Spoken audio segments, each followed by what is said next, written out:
Friends, welcome to Bahujan Dastak channel. Bahujan Dastak channel पर आपका स्वागत है। बहुजन समाज और महिलाओं पर अत्याचार होने पर हम दिलाएंगे न्याय और दिखाएंगे आपको बहुजन महापुरुषों का इतिहास और पढ़ाएंगे आपको बाबा साहेब भीमराव अंबेडकर द्वारा लिखा हुआ भारत का संविधान। युवा ब्रिगेड के तत्वावधान में आयोजित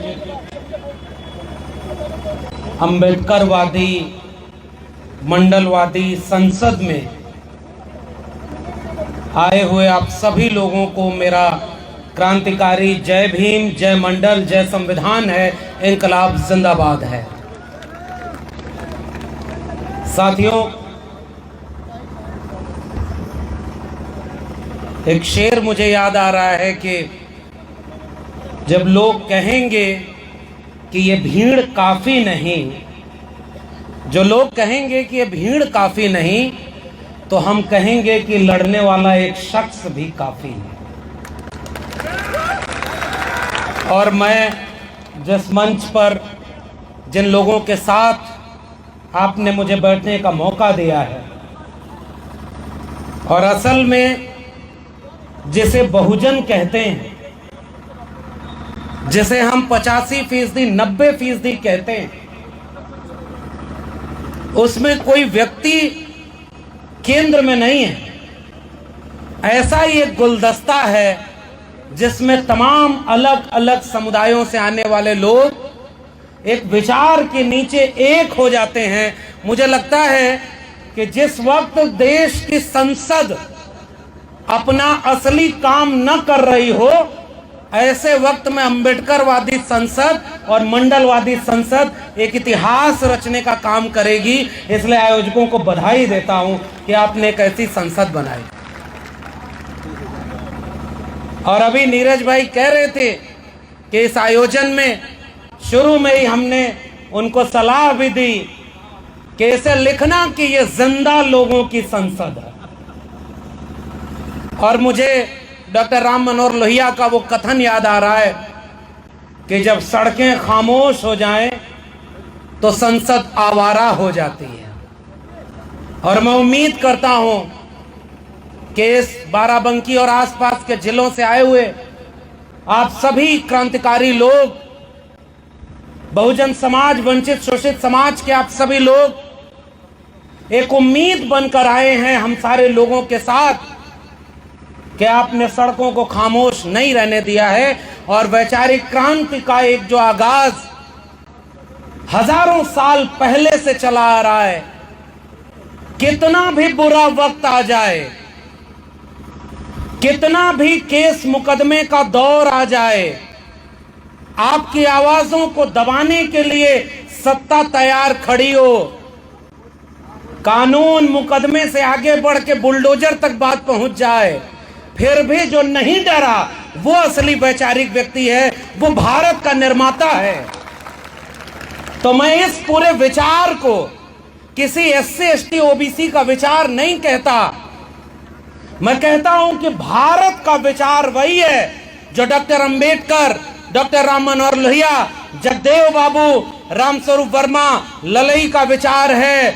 वो भारत के संविधान और मंडल कमीशन का विचार है। भारत के बनाने वाले हमारे पुरखे थे, भारत को बचाने का काम हमें करना है। इसलिए हम सही रास्ते पर हैं। लोग आकर के हमारे ऊपर यह आरोप लगाएंगे कि भाई भीम आर्मी के लोग कौन है, चंद्रशेखर आजाद कौन है। तो चंद्रशेखर आजाद जाति की बात करते हैं, जातिवादी हैं। नीरज पटेल कौन है, आरएस पटेल कौन है, तो कहेंगे कि वो पटेलों की बात करते होंगे, ओबीसी की बात करते होंगे। लक्ष्मण यादव कौन है, तो कहेंगे कि ये अपनी जाति बिरादरी की बात करते होंगे। ये लोग बड़े जातिवादी लोग हैं। तो मैं ये पूछना चाहता हूं बाराबंकी के लोगों, आपको हनुमान जी की जाति कब पता चली थी? चंद्रशेखर भाई ने तो एक इंटरव्यू में पत्रकार से ये पूछा, मुझे बड़ा पसंद आया। भाई हनुमान जी तो भगवान थे ना, हैं उनके हिसाब से। उनकी जाति तो हमें नहीं पता थी, हनुमान जी की जाति बताने वाला कौन? इस देश में कभी भी राष्ट्रपति या प्रधानमंत्री बनने के बाद कोई अपनी जाति बताता था या कोई पूछता था क्या? इस देश में 2013 में कब पता चला कि एक व्यक्ति जो गुजरात के मुख्यमंत्री रहते हुए किस जाति के थे, नहीं पता था। जब उन्हें प्रधानमंत्री बनना हुआ तो बिना पूछे देश को बताते रहे कि मैं ओबीसी मां का बेटा हूं, मुझे प्रधानमंत्री बना दीजिए। उनसे किसने उनकी जाति पूछी थी? जब राष्ट्रपति आपने बनाया तो राष्ट्रपति तो किसी जाति का नहीं होता ना भाई, वो तो सबका होता है। प्रेस कॉन्फ्रेंस करके राष्ट्रपति की जाति बताने वाले लोग कौन थे? और अभी जब कुछ और चुनाव बीता तो कैबिनेट मंत्री और केंद्र सरकार में मंत्री बनाने के बाद, मैं तो दिल्ली में रहता हूं ना, बड़ी बड़ी होर्डिंग लगा करके पहली बार कौन बताया कि 12 अनुसूचित जाति जनजाति और 27 ओबीसी को हमने मंत्री बना दिया। वो कौन लोग हैं जो कल आपको हिंदू बनाने आते हैं? वो हमें हमारी जाति बताते हैं, हमको कहते हैं कि हम सारे लोग जातिवादी हैं। जब वो करें तो वो ब्रह्मांड की चिंतन हो गया, वो मानवतावादी हैं। और हम जातियों के बराबरी और समानता की बात करें तो हम जातिवादी हो गए। ये सवाल मेरा उन लोगों से है भाई। अच्छा एक बात बताइए, मैं तो उत्तर प्रदेश में हूं, बहुत ज्यादा नहीं उधर बोलूंगा, केस मुकदमा बहुत हो जा रहा है, इशारे में ही बात करें। वैसे भी हम लोग पढ़ाने लिखाने वाले पेशे से जुड़े हैं। यही बाराबंकी एक ऐसा शहर है, मैं यहाँ आने के पहले पढ़ रहा था, इसे पूर्वांचल का गेट द्वार बोला जाता है। यहाँ से पूर्वांचल शुरू हो रहा है। तो पूर्वांचल की जमीन वैचारिक जमीन, और वहीं गाय भैंस चराने वाले लोग। ओबीसी समाज के लोगों को एक किस्सा अपना सुना रहा हूं। थोड़ा सा वक्त है, हम लोग प्रोफेसर लोग हैं, 1 घंटा की तो क्लास लेने का है अनुभव। अब यहाँ 10-15 मिनट बोलना है क्योंकि मुझे निकलना भी है। एक किस्सा सुनिए। हमें तो पता ही नहीं था कि जाति हमारी क्या है। गांव में गाय भैंस चराते थे, घर वालों ने थोड़ा हिम्मत करके भेज दिया, इलाहाबाद यूनिवर्सिटी पढ़ने लगे। पढ़ते पढ़ते जब विश्वविद्यालय टॉप किया तो जो प्रोफेसर हमें बहुत पसंद करते थे, उनका बयान था कि जो गाय भैंस चराना लगे वो लोग अगर यूनिवर्सिटी टॉप करने लगे तो हमारे घरों के बच्चे कहाँ जाएंगे। तब मुझे पता चला कि मैं तो ओबीसी जाति का हूं। ये मेरे सामने मेरा प्रोफेसर ही मेरी जाति पूछता है। हमने नहीं पूछी किसी की जाति, और हमें तो उसी समय पता चल गया। उत्तर प्रदेश में कुछ लोगों को बहुत बाद में पता चला, जब उनका घर वर गंगा जल से धुलवाया गया, तब कहा कि अरे ये तो हम तो ये निकले। भाई एहसास तो सबको होगा। अभी उत्तर प्रदेश में रामचरितमानस का विवाद चल रहा है। भाई देखो, मेरी तो पीएचडी ही तुलसीदास पर है। हमने तो उसी में पीएचडी की हुई है और हमने एक चौपाई पढ़ी हुई है। अभी तो 2-4 चौपाई पर, अभी लेखक साहब बोल रहे थे वर्मा जी, अभी 2 चौपाई 4 चौपाई पर इतना विवाद हुआ। अरे अभी तो बाबा साहब अंबेडकर, भारत का संविधान और मंडल धीरे धीरे जमीन पे पहुंच रहा है। जिन हाथों ने सदियों तक कुदाल फावड़ा और मेहनत से श्रम करके इस दुनिया को रहने लायक बनाया, पुरखों ने जाने कितनी कुर्बानी दी। पहली पीढ़ी आई है जो हाथ में कलम और किताब पकड़ी है। अभी तो बहुत लंबा हिसाब बाकी है, अभी तो शुरुआत हुई है। हिसाब होगा कि नहीं होगा? अच्छा, हिसाब का मतलब क्या? भाई हम ये पढ़ के अगर ये सवाल पूछेंगे कि भाई जिस चीज को आप लोग देवता बना के पूज रहे हैं, अगर वहां कोई मूंछ रखने पर, कोई मटका छू देने पर, कोई घोड़ी चढ़ जाने पर और कोई अपने हक हुकूक की बात कर देने पर मारा जा रहा हो तो सवाल पूछेंगे ना। अगर किसी जाति के लिए लिखा है जेबर नादन तेल कुम्हारा सपच करात कोल कलवारा, सारी चीजें, वो सारी चीजें लिखी हुई हैं, तो पूछा जाएगा आप अपना सम्मान बढ़ाओ। पूज्य विप्रशील गुणहीना शूद्र गुणगण ज्ञान प्रवीणा। मैं तो पढ़ाता हूं, पीएचडी किया हूं, इसलिए मैं बोल सकता हूं। भाई मैं तो ये पूछ रहा हूं, आप अपनी पूजा करवाए, हमें कोई दिक्कत नहीं, आप अपनी पूजा करवाओ। हमारे लिए क्यों कह दिया कि पूज्य शूद्र न गुणगण ज्ञान प्रवीणा? कोई विद्वान हो तो भी उसकी पूजा न हो। उसी दौर में वैचारिक क्रांति थी, अंबेडकरवादी मंडलवादी संसद में आए हुए लोगों, उसी समय संत कबीर सदगुरु रविदास ने कहा कि पूज्य चरण चंडाल के जो हो वे गुण प्रवीण। और वो वैचारिक लाइन है जिसमें हम कह रहे हैं प्रतिभा और काबिलियत का सम्मान। अब एक बात बताइए, इस देश में जातिवाद ने सबसे ज्यादा नुकसान किया है कि नहीं? उत्तर प्रदेश के लोगों को तो अच्छे से पता होगा। मंडलवादी और अंबेडकरवादी विचार का मतलब क्या है? कोई बड़ा नहीं, कोई छोटा नहीं। हम लोग बचपन में बुलडोजर को क्या देखने जाते थे? जमीन समतल करने का काम करता है। आजकल बुलडोजर लोगों का घर गिरा दे रहा है और उसमें लोग मर जा रहे हैं। मैं इससे ज्यादा नहीं कहूंगा। इसी प्रदेश में हेलीकॉप्टर से फूलों की बारिश किसके ऊपर हुई? आपको पता है? हेलीकॉप्टर से फूलों की बारिश किसके ऊपर की गई? जो विश्वविद्यालय में पढ़ने जा रहे थे उनके ऊपर क्या? जो अपना रोजगार मांग रहे थे उनके ऊपर हुई क्या? ये 69,000 शिक्षक भर्ती घोटाले में जो आरक्षण मांग रहे थे उनके ऊपर हेलीकॉप्टर से फूलों की बारिश हुई क्या? ये जो लोग मंडल सिफारिशों को लागू कराने की बात कर रहे थे उनके ऊपर हेलीकॉप्टर की बारिश हुई क्या? फूलों की हेलीकॉप्टर की बारिश उनके ऊपर हुई जो कांवड़ ढोने जा रहे थे। भाई हमें दिक्कत नहीं, तुम हेलीकॉप्टर की बारिश करो, जो मन करे वो बरसाओ, लेकिन एक बात बताओ, उस कांवड़ ढोने वालों में मैं अपने गांव की एक बात बताता हूं। आज से 15 साल पहले तकरीबन 15 लोग सरकारी नौकरी में थे, कांवड़ ढोने कोई नहीं जाता था। आज मैं अपने गांव को देखता हूं, 15-20 लोग कांवड़ ढोने जाते हैं और कोई सरकारी नौकरी वाला नहीं बच गया। एक किस्सा सुनिए, गांव में हम लोग गाय भैंस चराते थे तो एक किस्सा पुराने लोग जानते होंगे कि भैंस चुराने वाले रात के अंधेरे में भैंस की चोरी करने आते थे। ध्यान से समझिएगा, समझदार को इशारा काफी। बाकी नीरज पटेल जी हैं और चंद्रशेखर भाई हैं ही, वो अपनी बात कहेंगे तो फिर कोई कसर बाकी रह नहीं जाएगी। तो मैं तो 2-4 इशारा करके जा रहा हूं। अंधेरे में जब भैंस चुराने आते थे तो उसके गले में जो घंटी होती थी उसको लेकर एक चोर पूरब भागता था तो भैंस लेके बाकी चोर पश्चिम दिशा में भागते थे।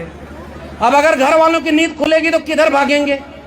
जिधर से घंटी की आवाज आ रही है उधर जाएंगे ना। और पूरा गांव उधर भाग रहा है जिधर से घंटी की आवाज आ रही है। और चोर आखिरी में घंटी एक खेत में फेंक कर भाग गए। और वहां गांव वाले पहुंचे तो वहां क्या मिला उनको? घंटी। और रात के अंधेरे में चोर भैंस चुरा करके लेके। उत्तर प्रदेश के लोगों, कुछ लोग आए हैं, मैं और कुछ नहीं कह रहा, घंटी के पीछे भागोगे तो कुछ नहीं मिलेगा, अंत में वही मिलेगा, हमारी शिक्षा, हमारा रोजगार, हमारा सम्मान, उस सब की कोई चोरी कर रहा है। हम आपको बस सजग करने आए, आपको अपना हक मांगना है भाई। और आखिरी और एकमात्र बात कहने आया हूं, हमारे मंडलवादी संसद और अंबेडकरवादी संसद का अगर कोई सबसे महत्वपूर्ण लड़ाई का हथियार है, इस देश में मुकदमा उनके ऊपर नहीं होगा जो कहेंगे चाकू तेज करके घर में रखना होगा क्योंकि हमारा धर्म खतरे में है। पता है कि नहीं आप लोगों को? चाकू तेज करने की बात कोई करता है कि नहीं? और तो और इस प्रदेश में कुछ लोग फकीर बन गए तो कोई जुबान काटने पर इतना रुपया और जो है गर्दन काटने पर इतना रुपया। और हमने पढ़ा था, संत न छोड़े संतई कोटिक मिले असंत और मलय भुजंग ने बे दिया शीतलता न सजंत। ऐसे संत लोग जो काम क्रोध लोभ मोह अहंकार से ऊपर हो जाते हैं, जब ऐसे संतों को देखा आजकल के तो याद आ गए हमारे संत कबीर फकीर। और उन्होंने कहा, मन ना रंगाए रंगाए जोगी कपड़ा। अचानक मेरी आंख खुल गई। ये मामला घपला का है भाई। माला तो कर में फिरे, जीभ फिरे मुख माय, और मनवा तो चौदिस फिरे, यह तो सुमिरन नाय। और इसलिए उन्होंने कहा कि मुंह को कहां ढूंढे रे बंदे, मैं तो तेरे पास में। कुछ लोग आएंगे आपसे कहेंगे कि अरे तुम कहां ये बैठे हो। हालांकि यहां तो वैचारिक लोग हैं, वैचारिक लोग अपने गांव में जाकर देखिए, वो लोग कहते हैं आओ धर्म खतरे में है, आओ जो है मंदिर बनवाना। आप तो बाराबंकी में बोल रहे हैं, बगल में मंदिर बन रहा है, बहुत अच्छी बात है, बनाइए, आपको जो मन करे वो बनाइए। लेकिन हम आपसे केवल ये पूछेंगे, बाबा साहब और वैचारिक क्रांति की लड़ाई ये है कि जिस दिन मंदिर जाने वाली भीड़ स्कूल कॉलेज और विश्वविद्यालय जाने लगेगी, उस दिन इस भारत को विश्व गुरु बनने से कोई रोक नहीं पाएगा।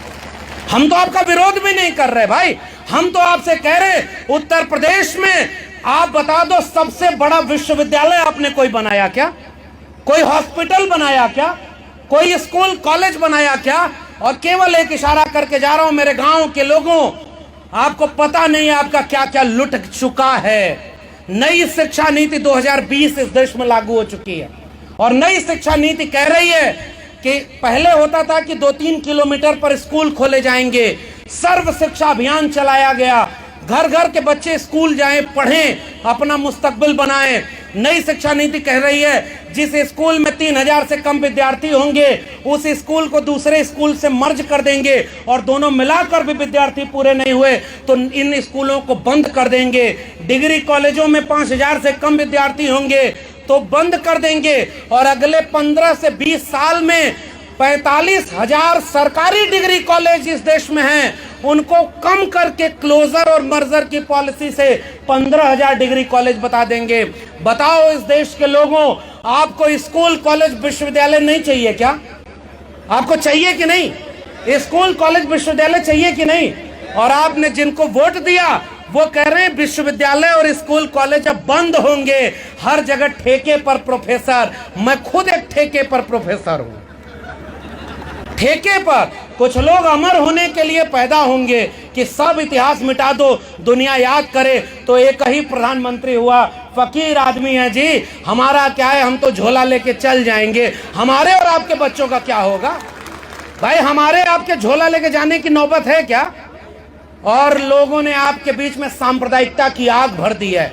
केवल लड़ते रहो मंदिर मस्जिद के नाम पर, केवल लड़ते रहो हिंदू मुसलमान के नाम पर, और आपकी शिक्षा बर्बाद कर दी गई है। और वही उस प्रधानमंत्री का दोस्त जिसे दुनिया का दूसरा सबसे अमीर आदमी बना दिया ना फकीर ने, अब शेयर बाजार गिर रही है, पता चला अगला हवाई जहाज पकड़ करके वही झोला लेके चलना दे। वो झोला बहुत बड़ा हो चुका है, उसमें हमारे आपके बच्चों की शिक्षा बिक गई है, रोजगार खत्म हो गया है और सम्मान स्वाभिमान खत्म हो गया है। मैं केवल आगे के वक्त अपनी बात रखेंगे तो मैं बस केवल ये गुजारिश हूं कि विश्वविद्यालय में पढ़ने पढ़ाने वाले हम लोग हैं, हम आपसे केवल गुजारिश करने आए। हम लोग या चंद्रशेखर भाई बैठे हुए, नीरज पटेल बैठे हुए, आर एस पटेल और हमारे लेखक साहब हैं, अगर शिक्षा न मिली होती, डॉक्टर भीमराव अंबेडकर, लोग कहते हैं कि एहसान कर दिया कि उनको संविधान सभा में प्रारूप समिति का अध्यक्ष बनाया। अरे भाई 18 डिग्रियां 4 पीएचडी वाला उस समय भारत में कोई दूसरा आदमी था ही नहीं जिसको संविधान सभा में प्रारूप समिति का अध्यक्ष बनाते। ये कोई एहसान नहीं, अपनी काबिलियत और हुनर से पाया गया मुकाम है। और वो मुकाम पाकर बाबा साहब ने एक ऐसा संविधान बनाया जिसमें कोई बड़ा नहीं, कोई छोटा नहीं। संत रविदास ने कहा कि ऐसा चाहूं राज में जहां मिले सबन को अन्न, छोट बड़ो सब संबस है, रविदास रहे प्रसन्न। कभी डरिएगा मत कि हमको कोई जातिवादी कहे तो हम डर जाएं। अरे सबसे बड़े जातिवादी वो लोग हैं जो 1% लोग विश्वविद्यालय में 99% प्रोफेसर बने बैठे, वो एक ही जाति के लोग हैं। आपको वो जातिवाद क्यों नहीं नजर आया?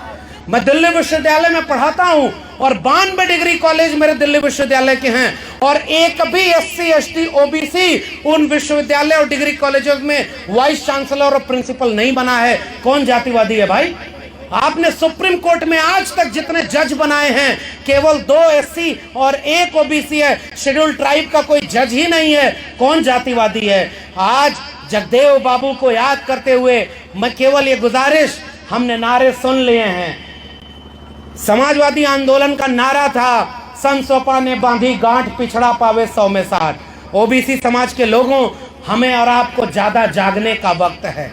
मैं कहीं भी देश भर में जा रहा हूं, मैं एक बात देखता हूं और चंद्रशेखर भाई बैठे इनके सामने ये कबूल करते हुए कह रहा हूं, इस देश में सबसे ज्यादा अपमान और जलालत किसी को सहनी पड़ी तो वो शेड्यूल कास्ट के लोग थे। लेकिन जब उन्हें अपना एक वैचारिक आइकॉन मिला तो उन्होंने भारत ही नहीं पूरी दुनिया को बता दिया कि डॉक्टर अंबेडकर कौन है, उनको अब तुम मिटा नहीं सकते हो। ये ताकत है उस वैचारिक आंदोलन की। मानवर कांशीराम साहब ने आजाद भारत में वापस फिर से क्रांति की लहर जगाई और अब यह तीसरा दौर है। OBC समाज के लोगों से मेरी गुजारिश केवल इतनी है, हमें भड़काया जाएगा, तोड़ा जाएगा, हमें आपस में कहा जाएगा कि तुम्हारी जाति वाले ने इसका हक मार लिया, इसकी जाति वाले ने इसका हक मार लिया, और हर जाति को आपस में लड़ाया जाएगा। कभी देखा है आपने कि उन तमाम शोषक जातियों में कोई आपस में नहीं लड़ता है, बहुत एक तालमेल बना होता है, सब एक दूसरे की मदद करते हैं, और आपके वोटों की कीमत आपके जाति के नेताओं को आगे खड़ा करके कर दिया जा रहा है। इसलिए, और दूसरी तरफ आपको सांप्रदायिकता में झोंका जा रहा है कि रोज मंदिर मस्जिद की लड़ाई तुम लड़ते रहो, रोज जो है ये कथा भागवत करते रहो। आजकल कथा भागवत की बात आई है तो नए नए बाबा आ गए हैं जो किस्मत बता रहे हैं। ये कौन सा भारत बना रहे हो भाई? टीवी पर बैठ करके लोग कह रहे हैं कि ये चमत्कार है, विज्ञान है, कि ये किस्मत बता रहे, और वो बाबा अपने भाई की किस्मत नहीं बता पाया कि ये दलितों की शादी में जब जाएगा तो मुकदमा होगा इसके ऊपर, और मुकदमा हो गया भाई। ये दूसरे की किस्मत बताने वाले लोग आपको केवल ध्यान भटका रहे हैं। मेरी गुजारिश, वैचारिक लोगों, इस क्रांति की आग को बुझने नहीं देना। और ये वैचारिक लड़ाई सदियों पहले से चली आ रही है। तथागत बुद्ध, कबीर, रैदास, पलटू दादू, भीखा, बुल्ले शाह, बाबा फरीद और चोखा मेला नारायण गुरु बसवन्ना से होते हुए महात्मा फूले, डॉक्टर भीमराव अंबेडकर, डॉक्टर राम मनोहर लोहिया, मंडल कांशीराम की लड़ाई भारत के राष्ट्र निर्माण की लड़ाई है। इसलिए हमें सब कुछ झोंक करके उसको लड़ना पड़े तो भी इस कारवां को रुकने नहीं देना, यही गुजारिश है। और जाते जाते केवल एक चीज, कुछ ढपोर संखों से बच के रहिएगा। ढपोर संख का किस्सा सुना है आपने? एक आदमी गया और कहा, एक मार्केट में बाबाओं की बात हुई है, तब मैं बता रहा हूं जो चमत्कार और भविष्य बता रहे हैं, भविष्य बता रहे हैं भाई। और भारत के संविधान में अनुच्छेद 51A में कहा गया है कि आप वैज्ञानिक चेतना का विस्तार करेंगे। किताब में पढ़ा रहे हो कि सूरज का आकार इतना, उसका तापमान इतना, और हमारे यहाँ कथा में बता रहे हो कोई कोई सूरज को निगल गया। मैं चुनना चाहता हूं कि इस दोनों में से सही बात कौन सी है। और मंगल ग्रह को तो पता ही नहीं कि उसके नाम पर कितनी शादियां धरती पर टूट जा रही हैं। विज्ञान और तकनीक आई है तो हम बराबरी की जगह पर खड़े हैं। हमें एक ऐसा भारत बनाना है, हमें किसी से बदला, किसी के खिलाफ नहीं जाना है, हमें अपनी बराबरी का हक लेना है। वो हक किसका होगा? शिक्षा का होगा। आप अपने घर में चाकू मत तेज करो, मैं आपको कहने आया हूं। हर बच्चे बच्ची के हाथ में एक तेज कलम पकड़ा दो, वो अपना मुस्तकबिल की लड़ाई लड़ लेगी। हमारी लड़ाई कलम और किताब की लड़ाई है।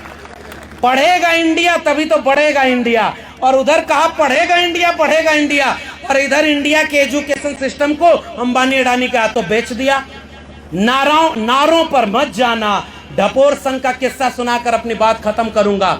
एक आदमी वहां बाजार में चला गया तो कहा कि ये क्या है भाई? तो कहा कि ये बहुत कीमती चीज है। तो कहा क्या है? तो कहा ढपोर शंख है। तो कहा ये क्या काम करती है? तो कहा आप जितना मांगोगे उसका दुगना देती है। तो वो आदमी गया और कहा कि ढपोर शंख 1 रुपया दे। तो ढपोर शंख की आवाज आई कि 1 रुपया क्या 2 रुपया ले।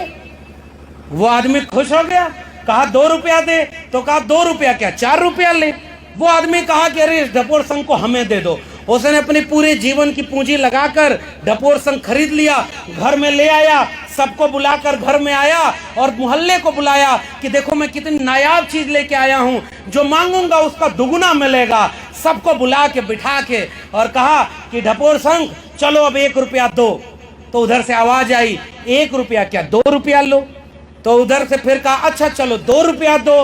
तो उधर से आवाज आई 2 रुपया क्या 4 रुपया लो। तो उसने कहा अच्छा चलो 4 रुपया दो। तो ढपोर शंख से आवाज आई 4 रुपया क्या 8 रुपया लो। करते करते जब गया तो कहा कि अरे तुम 1000 रुपया दो। तो वो कही 1000 क्या 2000 दो। तो ढपोर शंख बोली, उधर से आवाज आई कि 2000 लो। तो वो आदमी बोला अरे कुछ तो दे। तो कहे देने का मेरा कोई काम नहीं है, जो दे सकती हूं वही तो दे रही हूं। धोखा हो गया, आपके बच्चों की शिक्षा बिक गई, आपके बच्चों का रोजगार खत्म हो गया, आपका स्कूल कॉलेज हॉस्पिटल बर्बाद हो गया। और जिस दौर में बड़े बड़े स्कूल कॉलेज बनवाने थे उस समय आपको मंदिर मस्जिद, हिंदू मुस्लिम और 2 रोज लड़ाया जाएगा। 90% कमेरा लोगों, ओबीसी समाज के लोगों, आइए थोड़ा एकजुटता बनाएं। और जिन जातियों की संख्या ज्यादा है उन्हें अपनी नाक छोटी करनी होगी और दिल बड़ा करना होगा। ये जो नाक हमारी लंबी हो गई, हमें एकजुटता नहीं है, और अचानक आपकी जाति का कोई व्यक्ति आएगा और आपका वोट लेके चला जाएगा। वोटों का सौदा हो रहा है और आपके बच्चों का भविष्य बेचा जा रहा है। इसलिए इस संसद के जिंदा लोगों, एक गुजारिश, हाथ उठाकर एक वादा करिए कि कभी भी अपने बच्चों को किसी सांप्रदायिक दंगे में नहीं भेजेंगे। मेरे हाथ उठा के गुजारिश है, वादा करिए। अगर इस मुल्क के 90% लोग तय कर दें कि ये हिंदू मुस्लिम और मंदिर मस्जिद की लड़ाई में हम नहीं जाएंगे, वादा है आपसे कि इस भारत में सांप्रदायिकता खत्म हो जाएगी, खत्म हो जाएगी, ये लड़ाई खत्म हो जाएगी भाई। और वैचारिक लड़ाई, ओबीसी समाज के लोगों से मेरी गुजारिश, एक भी ओबीसी समाज के व्यक्ति की न तो कोई अपमानजनक बात और न अन्याय अत्याचार किसी भी एससी और एसटी समाज पर कभी नहीं होगा। जितने ओबीसी समाज के लोग हैं, एक बार हाथ उठाकर वादा करिए, और वादा अपने गांव में भी चल के कराइए। एकजुटता बनाने से बनेगी, और हम सब लोग जाति व्यवस्था के शिकार हैं। आओ मिल करके एक वैचारिक ईमानदारी से एक बड़ी एका बनाकर, और तमाम हमारे नए लोग, मैं तो बहुत उम्मीद से देखता हूं वैचारिक क्रांति का कारवां जो चला था एक समय, और हम सारे लोग, बाबा साहब से लेकर ये विरासत न होती तो हम लोग न होते। और आखिरी बात, हमारी आंखों के सामने भारत का संविधान है। पीढ़ियां पूछेंगी कि तुमको भारत के संविधान का लाभ मिला, तुमको सरकारी शिक्षा मिली, सरकारी रोजगार मिला, तुम पढ़ लिख लिए, और तुम्हारे सामने भारत का संविधान बर्बाद करके कोई आके कह रहा है कि संविधान बदलना है, हिंदू राष्ट्र बनाना है, कोई कह रहा है कि इसको ये बनाना है, संविधान खत्म करो। आप क्या कर रहे थे? मैं कम से कम आने वाले लोगों को कहूंगा कि मैं भारत के संविधान को बचाने के लिए, मोहब्बत, भाईचारा और बहनचारा बनाने के लिए, शिक्षा और रोजगार के लिए, मानव में प्रेम के लिए, सबको हक और बराबरी के लिए एक दिन बाराबंकी में अंबेडकरवादी संसद और मंडलवादी संसद आयोजित हुई थी। आने वाली पीढ़ियों को आंख मिलाकर मैं कहूंगा कि मैं अपने हिस्से की लड़ाई लड़ रहा था, ताकि आने वाली पीढ़ियां हम पर नाज करें, हम पर अफसोस न करें। आपने मुझे सुना, बहुत बहुत धन्यवाद। जय भीम, जय मंडल, संविधान जिंदाबाद, उल गुलाम जिंदाबाद, इंकलाब जिंदाबाद। हमारे चैनल बहुजन दस्तक को लाइक, शेयर, सब्सक्राइब देखना मत भूलिएगा। जय भीम, जय भारत, जय संविधान, नमो बुद्धाय। धन्यवाद। चैनल आर्थिक समस्या से गुजर रहा है। अगर आप बहुजन समाज में बाबा साहेब अम्बेडकर और तथागत बुद्ध की विचारधारा को अधिक से अधिक लोगों तक पहुंचाना चाहते हैं तो हमें आर्थिक सहयोग प्रदान करें, ताकि हम अपने चैनल के माध्यम से देश विदेश में समता, बंधुता, एकता और संवैधानिक अधिकारों को ज्यादा से ज्यादा लोगों तक पहुंचा सकें। आप अपनी सहायता राशि नीचे लिखे खाते में जमा करा सकते हैं। खाता धारक गौतम रत्ना, खाता संख्या 316957686551, IFSC कोड SBIN 0060336, बैंक भारतीय स्टेट बैंक। आप हमारे बैंक खाते का विवरण स्क्रीन पर भी देख सकते हैं। रोको मत, हमें टोको मत, हमें आगे बढ़ते जाना है। जय भीम का नारा लगाना है, जय भीम का नारा लगाना है। जय भीम, जय भीम। मैं गौतम रत्ना आपका बहुजन फिल्म प्रोडक्शन में स्वागत करता हूं, और आप हमारे प्रोडक्शन हाउस के अंदर अपना कैरियर बना सकते हैं as a film director, as a producer and actor and actress and editor and cinematographer also. अगर आपको फिल्म से रिलेटेड कुछ भी प्रोजेक्ट आपको बनवाना है तो हमारे पास में पूरा सेटअप है, जिसमें फिल्म कैमरा है, शूटिंग लाइट्स है और एडिटिंग है। सारा A to Z एक ही जगह पर आपको हमारे यहाँ पर मिल जाएगा। तो दोस्तों, आप हमें कांटेक्ट कर सकते हैं हमारे नंबर्स पर 9810085714 और 8510005714। हमारे वेबसाइट पे विजिट कर सकते हैं www.filmserviceindia.com, और हमें मेल भी कर सकते हैं gautamfilmsproduction@gmail.com पर। धन्यवाद।